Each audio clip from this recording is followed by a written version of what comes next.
வணக்கம் நண்பர்களே, த வே சேனலுக்கு வரவேற்கிறோம். இன்று நாம் பார்க்க போவது திருவள்ளுவர் அருளிய முதல் குறள்.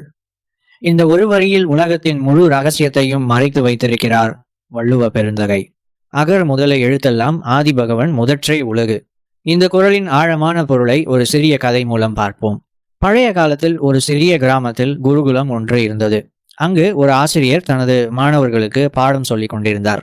ஒரு நாள் ஒரு சிறிய சிறுவன் குருஜியிடம் கேட்டான், குருஜி, ஏன் எல்லா பாடங்களும் ஆ என்ற எழுத்திலிருந்து தான் தொடங்க வேண்டும்?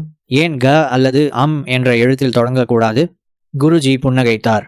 நாளை காலை வா, உனக்கு ஒரு ரகசியத்தை சொல்கிறேன் என்றார். மறுநாள் காலை குருஜி அந்த சிறுவனை அழைத்து கொண்டு கிராமத்தின் முதியவர் ஒருவரிடம் அழைத்துச் சென்றார். அந்த முதியவர் மிகவும் ஞானவான். அவர் பெயர் சிவகுரு. சிவகுரு தாத்தா கேட்டார், தம்பி, ஒரு வீடு கட்ட வேண்டும் என்றால் எங்கிருந்து தொடங்குவாய்? சிறுவன், அடித்தளத்திலிருந்து தாத்தா. சரியாக சொன்னாய். அதே போல இந்த பிரபஞ்சம் என்ற வீடு எங்கிருந்து தொடங்கியது தெரியுமா? சிறுவன் தலையாட்டினான். சிவகுரு தாத்தா தொடர்ந்தார், இந்த உலகத்திற்கு ஒரு சக்தி தேவை. அந்த சக்தி தான் இறைவன். அவரிடமிருந்துதான் எல்லாம் தொடங்குகிறது. அந்த இறைவனின் முதல் ஒளி, முதல் அதிர்வுதான் ஆ என்ற எழுத்து.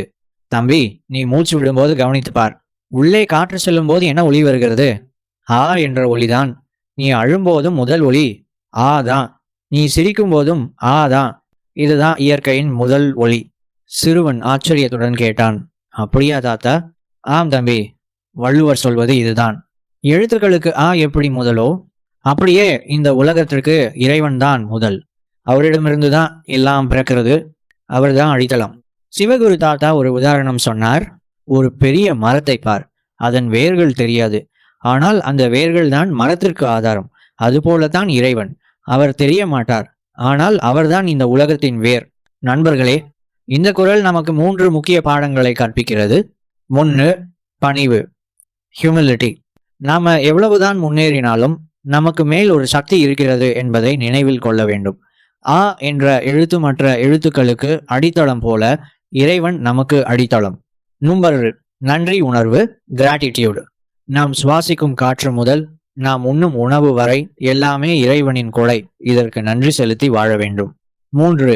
தொடக்கத்தின் முக்கியத்துவம், இம்பார்ட்டன்ஸ் ஆஃப் ஃபவுண்டேஷன். ஒரு வீடு வலுவாக இருக்க வேண்டும் என்றால் அதன் அடித்தளம் வலுவாக இருக்க வேண்டும்.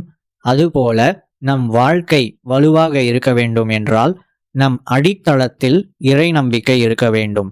முடிவுரை.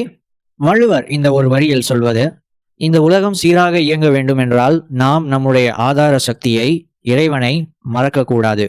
அவர்தான் தொடக்கம், அவர்தான் முடிவு. நாமும் நம் வாழ்க்கையில் ஆ என்ற எழுத்தை நினைக்கும் போதெல்லாம் நமக்கு ஆதாரமாக இருக்கும் இறை சக்தியை நினைவு கூர்வோம். பணிவுடன், நன்றி உணர்வுடன் வாழ்வோம். வணக்கம். உங்களுக்கு இந்த கதை பிடித்திருந்தால் உங்கள் நண்பர்களுடன் பகிருங்கள். இதுபோன்ற ஆன்மீக கதைகளுக்கு த வே சேனலை சப்ஸ்கிரைப் செய்யுங்கள். அகரம் போல ஆதி பகவனை நினைப்போம், ஆனந்த வாழ்வு பெறுவோம்.